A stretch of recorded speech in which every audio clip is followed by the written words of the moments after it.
বাংলাদেশি খেলোয়াড়রা বাইরে গিয়ে কীভাবে খেলতে পারবে।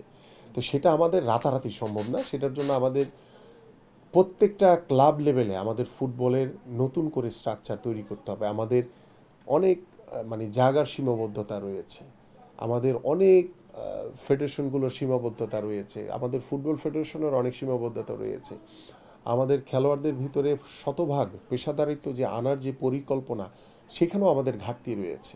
এবং ফেডারেশনগুলো আগে নিজেদেরকে পেশাদারি মনোভাব প্রকাশ করতে হবে, তারপরে এটা প্লেয়ারদের উপরে যাবে, তারপরে এটা রাষ্ট্রীয়ভাবে একটা কমিটমেন্টের জায়গা তৈরি হবে।